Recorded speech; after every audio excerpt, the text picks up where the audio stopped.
ક્યાં ગયા છે આ બધા જે ખેડૂતો કરતા હતા ને એ લોકો?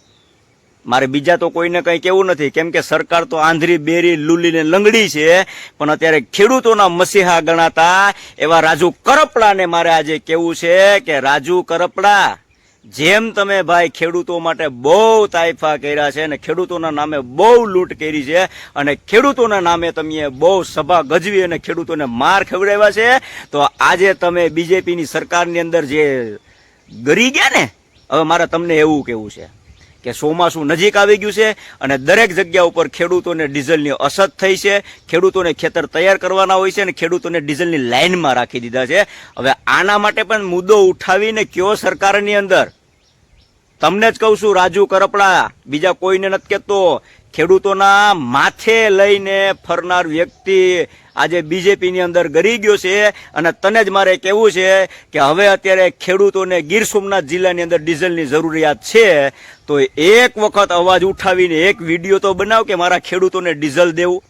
મારા ખેડૂતો અત્યારે હેરાન થઈ રહ્યા છે, ખેતી માટે થઈને 200 લીટર અત્યારે ડીઝલ દરેક ખેડૂતને આપવામાં આવે, આવો એક તો વિડીયો બનાવીને મૂક. મિત્રો, વિડીયોને શેર કરજો, લાઈક ના કરો તો કાંઈ જરૂર નથી, પણ આવા જેટલા પાખંડીઓ જે બીજેપીમાં ગરી ગયા છે ને ખેડૂતના નામે, એના માટે આ વિડીયો સ્પેશિયલ છે.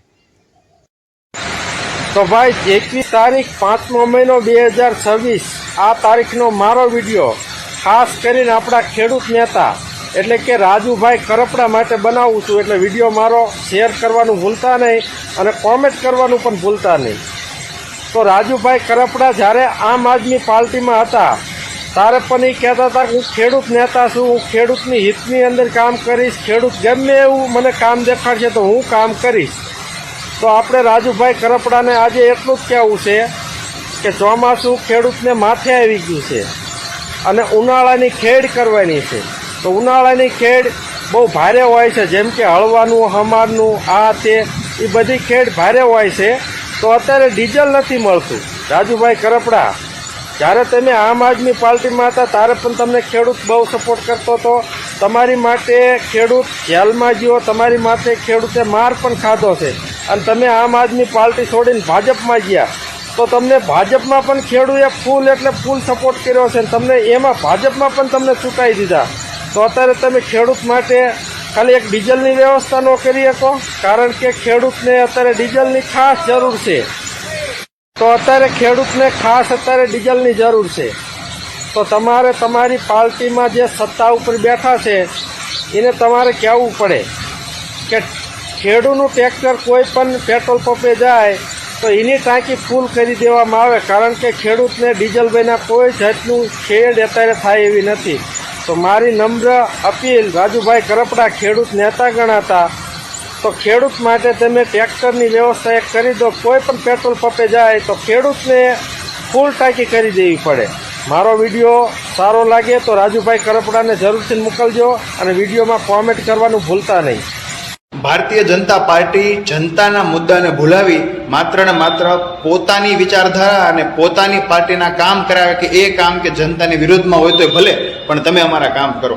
નમસ્કાર, હું છું આપનો દોસ્ત યશકુમાર થોરીત્રા. આજે બે એવા નેતાની વાત કરવી છે કે જે જનતાને ખોટી આસ, જનતાને ગુમરાહ કરીને પોતાની જાત તો ચમકાવી, પણ હવે જ્યારે સમય છે જનતા માટે બોલવા માટે, ભલે ભાજપમાં છે પણ નહીં બોલે. આ એનો ખુલાસા સંબંધનો વિડીયો છે. એક છે રાઘવ ચડ્ઢા કે જે આવડો મોટો દેશમાં નીટના પેપર ફૂટવાની ઘટના બની પણ એક શબ્દ બોલવા તૈયાર નથી, જનતા જાણે છે. બીજી બાજુ રાજુભાઈ કરપડા ખેડૂતો સાથે સતત અન્યાયની વચ્ચે આજે થોડાક સમયથી આપણે જોઈએ છીએ કે કઈ રીતે ડીએપીમાં એટલો ભાવ વધારો ઝીકો કે આજે 700 રૂપિયા સુધીનો ભાવ વધારો થયો, પણ રાજુભાઈ કરપડા એક શબ્દ બોલવા તૈયાર નથી. તો ક્યાં મોઢે આપણે એને ખેડૂત નેતા કહેવાય ને ક્યાં મોઢે આને નેતા કહેવાય? ટીકા આના માટે છે, ટિપ્પણી આના માટે છે. ખાસ મારી વાત વધુ લોકો સુધી પહોંચાડજો કે મારી વાત સાચી કે ખોટી. પણ રાજુભાઈ, જેટલા ખેડૂતો તમને પ્રેમ કરતા હતા અથવા તો તમે જે ખેડૂતોને પ્રેમ કરતા હતા અને જે ખેડૂત દેવા માફી યોજનાની જે વાત કરતા હતા, એ ખરેખર હવે તમે સરકારમાં ગયા છો તો સરકારની અંદર જઈ અને ખેડૂતોના દેવા માફ કરો, તો ખેડૂતોનો એટલો પ્રેમ રહેશે અને તમને પણ ખેડૂતો ઉપર પ્રેમ રહેશે.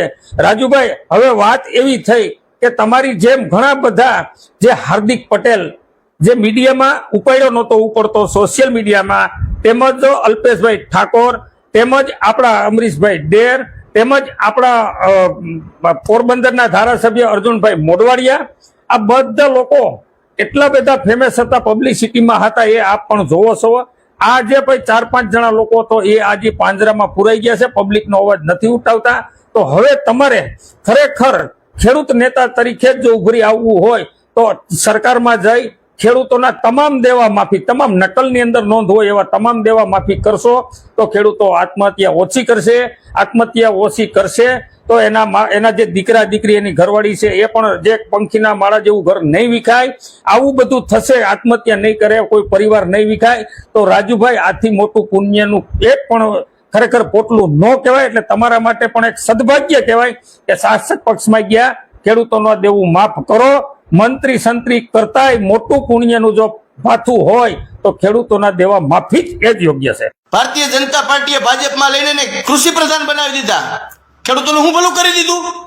જો સત્તામાં જઈને ખેડૂતોનું ભલું થતું હોય તો અમે પણ સ્વીકારીએ કે સારી વાત છે કે રાજુભાઈ કરપડા કાલે ભારતીય જનતા પાર્ટીમાં જાય છે તો આજે 450 ઘઉંના છે તો 700 રૂપિયા થઈ જાય. આજે 1400-1500 રૂપિયા 1700 રૂપિયા ખાતર સુપરના છે તો એ 1000 રૂપિયા થઈ જાય. ડીઝલના ભાવ 90 રૂપિયા છે તો 50 રૂપિયા ખેડૂતોને થઈ જાય. જે કઈ ખેડૂતોની જાવક બમણી થઈ છે એક એમાં પણ તમામ જગ્યાએ ખેડૂતોને સબસિડીની રાહત આપશે. અને ખેડૂતોની જળસી જે ઢોલે ટીપાય છે, કોઈ લેવા ધણી નથી, એના પણ ભાવ ખૂબ ખેડૂતોના થઈ જાય. રાજુભાઈ કરપડા જવાથી, જો સરકારમાં જવાથી જો ખેડૂતોને ફાયદો થતો હોય તો ધન્યવાદ છે રાજુભાઈ કરપડા તમને, કે જો તમે સરકારમાં જઈને ખેડૂતોને ફાયદો કરાવશો. પણ મિત્રો, ખેડૂતોના ફાયદા માટે કોઈ નથી જતા. આ પોતાના અંગત સ્વાર્થ માટે, સત્તા માટે, સંપત્તિ માટે, પદ પ્રતિષ્ઠા અને પૈસા માટે આ લોકો ખેડૂતોના નામે મોટા મોટા બરિંગા મારે છે, ખેડૂતોના નામે રાજકારણ કરે છે. અને જેવું ખેડૂતોના નામે રાજકારણ કરી નામ મોટું થાય છે એટલે ભારતીય જનતા પાર્ટી વાળા આને પૈસાથી સામ દામ દંડ જે કરવું પડે તે કરી આને એની સામેલ કરી લે છે. હવે ભાજપ પર એક નવો કિમિયો અજમાવ્યો છે. કોઈ પણ સામે આક્રોશથી લડાઈ લડતો હોય એને જેલમાં નાખવાનો. જય ભારત, જય સંવિધાન, જય જવાન, જય કિસાન. મિત્રો, આજે વાત કર્યું છે સ્પેશિયલ કોલા ખેડૂત નેતા જે ખેડૂતના નામે ચેરી ખાવા માટે મેદાનમાં આવ્યા હતા. બધા ઓળખતા જશો, રાજુ કરપડા, બરાબર. એટલું બે ધડાક બોલતા હતા ને કે વાત નથી, એમ સુપરસ્ટાર બની ગયા હતા ખેડૂતના. તો આજે ભાજપમાં વૈયા ગયા અને ચૂંટાઈ પણ ગયા છે. પણ ખેડૂતો વિશે એટલું બધું મૌન છે ને કે તમે જુઓ, એનો એક શબ્દ કે સંભળાતો નથી કે સરકારમાં એનું કોઈ આંદોલન, બરાબર. આજે ખેડૂતને કેટલી તકલીફ પડી રહી. પહેલી વાત તો પેટ્રોલ ડીઝલની, અત્યારે ખેતી કરવાનો વાવણીનો ટાઈમ નજીક આવી રહ્યો છે પણ ખેડૂતોને અત્યારે બધી લાઈનમાં ઉભા છે. એમ ડીઝલ કે પેટ્રોલ પૂરતું મળતું નથી એમ. અને બીજી સમસ્યા સૌથી મોટી કે જે થાંભલા જે ઓલી મોટી લાઈનો નાખે છે તો જ્યાં જોવો ત્યાં નકરો ખેડૂતોનો એના વિરોધ જ હાલે છે. એમ ખેડૂતને પૂછે ન પૂછે, જબરજસ્તી એમ પોલીસ પ્રોટેક્શન સાથે આવીને જબરજસ્તી નાખી દે થાંભલા એમ. તો એ પણ મોટી જબરી એક સમસ્યા છે. અને ભાવ નહીં તો કઈ પૂરતું મળતું જ નથી ક્યારેય તે, બરાબર. પણ આ વ્યક્તિ ખેડૂતના નામે આવ્યા હતા, મેદાનમાં હીરો બન્યા હતા, બરાબર. તો ભાજપમાં જઈને એને બોલવું તો જોયું ને. ભલે ભાજપ એને કોઈ વાંધો નથી, પણ અત્યારે ખેડૂતો છે એક શબ્દ બોલતા હોય તો મને કયો. 2-3 દી પહેલા જીતુભાઈ ફોટો પડાવીને ખડી દીધો તો હું ફોટો પડાવતી લોકોની સમસ્યા સમાધાન થઈ જશે. ખેડૂતોના ખેતરમાં થાંભલા રાખતા બંધ થઈ જશે, ખેડૂતોને પેટ્રોલ મળતું થઈ જશે. એટલે આ બધા વાત કામ કરવાનું, ફોટા પડાવવાનું મેં તમારી રજૂઆત કરી છે. એમ ખાલી રજૂઆત હોય પણ રજૂઆત અમલવારી કોણ કરાવે? તો કોઈ નહીં. વર્ષોથી આ જ હાલે છે. એટલે ગુજરાતની દરેક ખેડૂત હોય તોય ભલે અને ગરીબ જનતા હોય તોય ભલે, કોઈ પણ તમારા નામે નેતા બને છે ને એને બજારે નીકળતો બંધ થઈ જવો પડે. એવો એક દાખલો બેસાડો. કોઈ, હું આની એકની વાત નથી કરતો, દરેકની વાત છે. જે પણ સમાજના નામે કે ખેડૂતના નામે ગરીબોના નામે નેતા બને ને હું આમ કરીશ ને પછી એના વિશે એક શબ્દ ન બોલે ને એ બજાર પર ચડવો જ ન જોઈએ. એવો દાખલો તો બેસાડવો જ જોઈએ. તો ઉલ્લુ બનાવતા બંધ થઈ છે. બાકી આ વસ્તુ શરૂ જ રહેવાની છે. એટલે મિત્રો, રાજકારણ છે ને એ બહુ ગંદુ છે. સારું છે પણ ટૂંકમાં આવા લોકોને લીધે ગંદુ છે. જે બધા પોતાના ઘર ભરવા માટે રાજકારણમાં આવે છે ને એને એટલે એને લોકોએ ગંદુ બનાવ્યું છે. એટલે આવાને ઓળખો એમ કે તમે કોની વાંહે દોડો છો એમ. એટલે જ્યાં સુધી આપણે આવા લોકોને ઓળખતા નથી ત્યાં સુધી આ તકલીફ તો બધી રહેવાની જ છે. બરાબર. એટલે મિત્રો વિડીયો ખરેખર સાચો લાગ્યો હોય તો વધારે શેર કરજો, લાઇક કરજો અને કોમેન્ટ કરજો. અને આવા નવા વિડીયો જોવા માટે મારા ફેસબુક પેજ મેર પંકજને ફોલો કરતા રહીજો. જય ભારત, જય જવાન, જય શ્રીદાન, જય જવાન, જય કિસાન.